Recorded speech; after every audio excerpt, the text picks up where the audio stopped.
In 1898, a psychologist named Edward Thorndike conducted an experiment that would lay the foundation for our understanding of how habits form and the rules that guide our behavior. Thorndike was interested in studying the behavior of animals, and he started by working with cats. He would place each cat inside a device known as a puzzle box.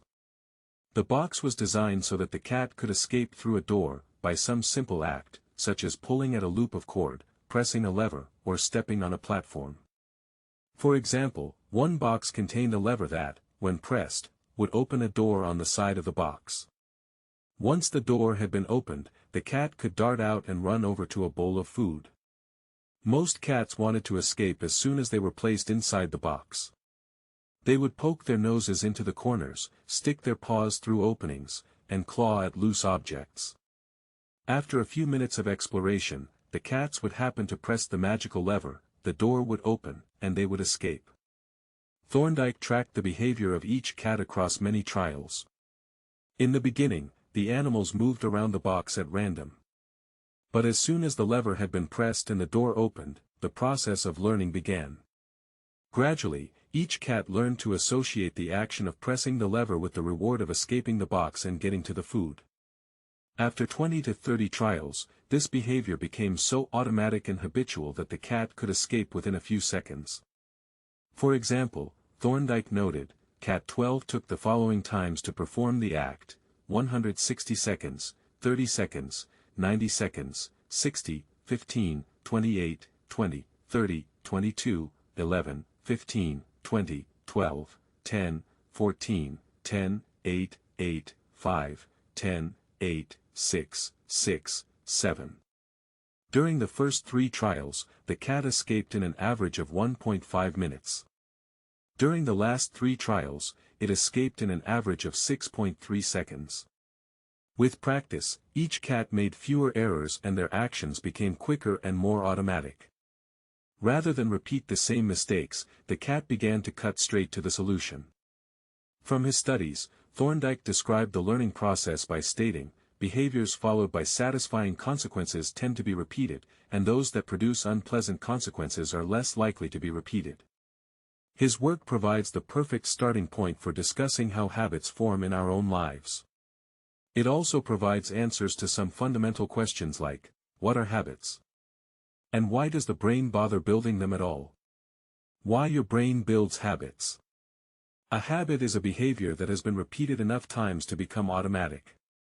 The process of habit formation begins with trial and error.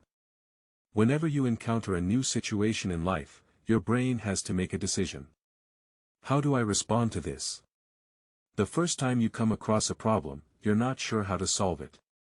Like Thorndike's cat, you're just trying things out to see what works. Neurological activity in the brain is high during this period. You are carefully analyzing the situation and making conscious decisions about how to act. You're taking in tons of new information and trying to make sense of it all. The brain is busy learning the most effective course of action. Occasionally, like a cat pressing on a lever, you stumble across a solution. You're feeling anxious, and you discover that going for a run calms you down. You're mentally exhausted from a long day of work, and you learn that playing video games relaxes you. You're exploring, and then, bam, a reward. After you stumble upon an unexpected reward, you alter your strategy for next time. Your brain immediately begins to catalog the events that preceded the reward. Wait a minute, that felt good. What did I do right before that? This is the feedback loop behind all human behavior: try, fail, learn, try differently. With practice, the useless movements fade away and the useful actions get reinforced. That's a habit forming. Whenever you face a problem repeatedly, your brain begins to automate the process of solving it. Your habits are just a series of automatic solutions that solve the problems and stresses you face regularly. As behavioral scientist Jason Rea writes, habits are, simply, reliable solutions to recurring problems in our environment. As habits are created, the level of activity in the brain decreases. You learn to lock in on the cues that predict success and tune out everything else. When a similar situation arises in the future, you know exactly what to look for. There is no longer a need to analyze every angle of a situation. Your brain skips the process of trial and error and creates a mental rule: if this, then that. These cognitive scripts can be followed automatically whenever the situation is appropriate. Now, whenever you feel stressed, you get the itch to run. As soon as you walk in the door from work, you grab the video game controller. A choice that once required effort is now automatic. A habit has been created. Habits are mental shortcuts learned from experience. In a sense, a habit is just a memory of the steps you previously followed to solve a problem in the past. Whenever the conditions are right, you can draw on this memory and automatically apply the same solution. The primary reason the brain remembers the past is to better predict what will work in the future. Habit formation is incredibly useful because the conscious mind is the bottleneck of the brain. It can only pay attention to one problem at a time. As a result, your brain is always working to preserve your conscious attention for whatever task is most essential. Whenever possible, the conscious mind likes to pawn off tasks to the non-conscious mind to do automatically. This is precisely what happens when a habit is formed. Habits reduce cognitive load and free up mental capacity, so you can allocate your attention to other tasks. Despite their efficiency, some people still wonder about the benefits of habits. The argument goes like this: will habits make my life dull? I don't want to pigeonhole myself into a lifestyle I don't enjoy. Doesn't so much routine take away the vibrancy and spontaneity of life? Hardly. Such questions set up a false dichotomy. They make you think that you have to choose between building habits and attaining freedom. In reality, the two complement each other. Habits do not restrict freedom. They create it. In fact, the people who don't have their habits handled are often the ones with the least amount of freedom. Without good financial habits, you will always be struggling for the next dollar. Without good health habits, you will always seem to be short on energy. Without good learning habits, you will always feel like you're behind the curve. If you're always being forced to make decisions about simple tasks: when should I work out, where do I go to write, when do I pay the bills, then you have less time for freedom. It's only by making the fundamentals of life easier that you can create the mental space needed for free thinking and creativity. Conversely, when you have your habits dialed in and the basics of life are handled and done, your mind is free to focus on new challenges and master the next set of problems. Building habits in the present allows you to do more of what you want in the future. The science of how habits work. The process of building a habit can be divided into 4 simple steps: cue, craving, response, and reward. Breaking it down into these fundamental parts can help us understand what a habit is, how it works, and how to improve it. All habits proceed through 4 stages in the same order: cue, craving, response, and reward. This 4-step pattern is the backbone of every habit, and your brain runs through these steps in the same order each time.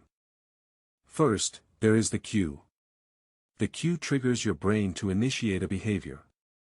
It is a bit of information that predicts a reward. Our prehistoric ancestors were paying attention to cues that signaled the location of primary rewards like food, water, and sex. Today, we spend most of our time learning cues that predict secondary rewards like money and fame, power and status, praise and approval, love and friendship, or a sense of personal satisfaction. Of course, these pursuits also indirectly improve our odds of survival and reproduction, which is the deeper motive behind everything we do. Your mind is continuously analyzing your internal and external environment for hints of where rewards are located. Because the cue is the first indication that we're close to a reward, it naturally leads to a craving. Cravings are the second step, and they are the motivational force behind every habit. Without some level of motivation or desire, without craving a change, we have no reason to act. What you crave is not the habit itself but the change in state it delivers. You do not crave smoking a cigarette, you crave the feeling of relief it provides. You are not motivated by brushing your teeth but rather by the feeling of a clean mouth. You do not want to turn on the television, you want to be entertained. Every craving is linked to a desire to change your internal state. Cravings differ from person to person. In theory, any piece of information could trigger a craving, but in practice, people are not motivated by the same cues. For a gambler, the sound of slot machines can be a potent trigger that sparks an intense wave of desire. For someone who rarely gambles, the jingles and chimes of the casino are just background noise. Cues are meaningless until they are interpreted. The thoughts, feelings, and emotions of the observer are what transform a cue into a craving. The third step is the response. The response is the actual habit you perform, which can take the form of a thought or an action. Whether a response occurs depends on how motivated you are and how much friction is associated with the behavior. If a particular action requires more physical or mental effort than you are willing to expend, then you won't do it. Your response also depends on your ability. A habit can occur only if you are capable of doing it. If you want to dunk a basketball but can't jump high enough to reach the hoop, then you're out of luck. Finally, the response delivers a reward. Rewards are the end goal of every habit. The cue is about noticing the reward. The craving is about wanting the reward. The response is about obtaining the reward. We chase rewards because they serve two purposes: they satisfy us and they teach us. The first purpose of rewards is to satisfy your craving. Rewards provide benefits on their own. Food and water deliver the energy you need to survive. Getting a promotion brings more money and respect. Getting in shape improves your health and your dating prospects. But the more immediate benefit is that rewards satisfy your craving to eat or to gain status or to win approval. At least for a moment, rewards deliver contentment and relief from craving. Second, rewards teach us which actions are worth remembering in the future. Your brain is a reward detector.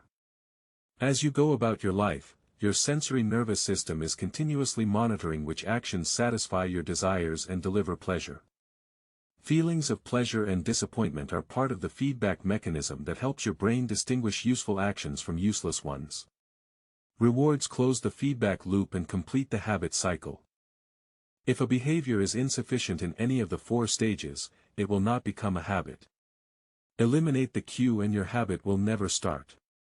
Reduce the craving and you won't experience enough motivation to act. Make the behavior difficult and you won't be able to do it. And if the reward fails to satisfy your desire, then you'll have no reason to do it again in the future. Without the first three steps, a behavior will not occur. Without all four, a behavior will not be repeated. In summary, the cue triggers a craving, which motivates a response, which provides a reward, which satisfies the craving and, ultimately, becomes associated with the cue. Together, these four steps form a neurological feedback loop: cue, craving, response, reward, that ultimately allows you to create automatic habits. This cycle is known as the habit loop. This four-step process is not something that happens occasionally, but rather it is an endless feedback loop that is running and active during every moment you are alive, even now. The brain is continually scanning the environment, predicting what will happen next, trying out different responses, and learning from the results. The entire process is completed in a split second, and we use it again and again without realizing everything that has been packed into the previous moment. We can split these four steps into two phases: the problem phase and the solution phase. The problem phase includes the cue and the craving, and it is when you realize that something needs to change. The solution phase includes the response and the reward, and it is when you take action and achieve the change you desire.